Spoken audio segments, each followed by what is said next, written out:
Mahiya naman kayo sa inyong kapwa Pilipino. Binastos pa nila ako. What is the law and what Pakinggan ng proceeds of the illegal drug trade ng Duterte. The law enforcement, the highest law enforcement official being head of PNP. Yeah. Now you're hiding this scoundrel, this fugitive.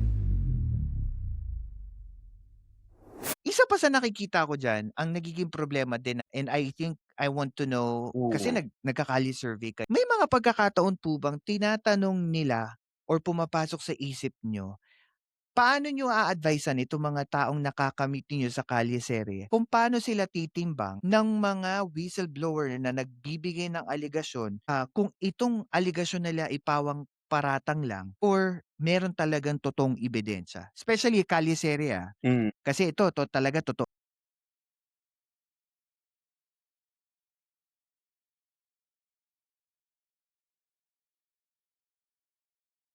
Mm.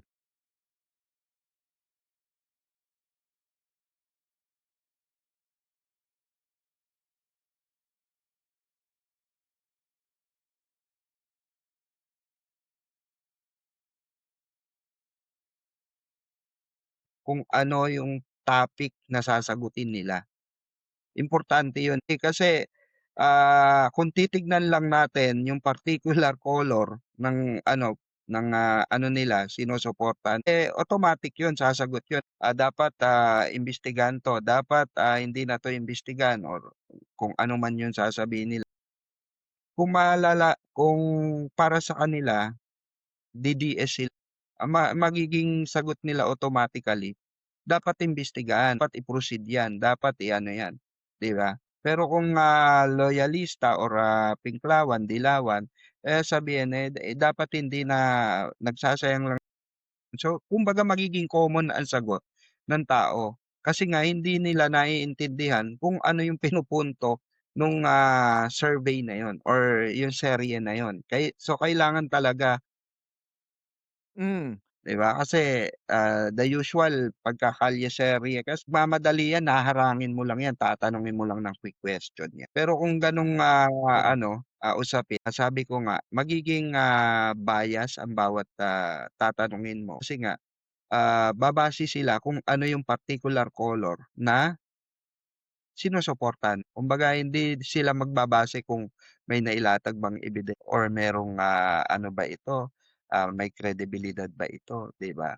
So, kung hindi naman Yes. nakakapanood yung tao na tatanungin mo, so no idea at all talaga yung Mhm. tao, hindi makakasagot. So, kailangan talaga Tama. pagbigyan mo ng oras. Siguro particular na puwede nating interviewin diyan sa mga ganyan, siguro yung mga vendors na nakaupo lang.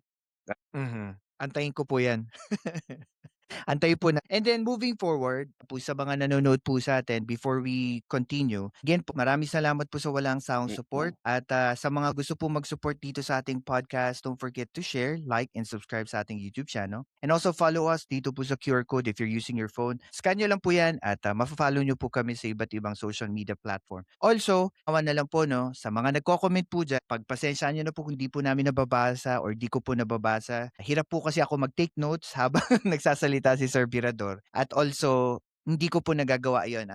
It's a personality issue. Kaya minsan, nakaano lang ako sa guest. Pero hayaan nyo po, binabasa ko po yan on my end. And also, kung meron po kayo specific na tanong kay Sir Virador, lagay nyo lang po dyan sa comment. At during the time na makita po natin ang comment, patatanong po natin sa kanya or sa mga manunod po for replay. Lagay nyo lang po sa comment section and we'll try our best to reach Sir Virador and to answer your questions.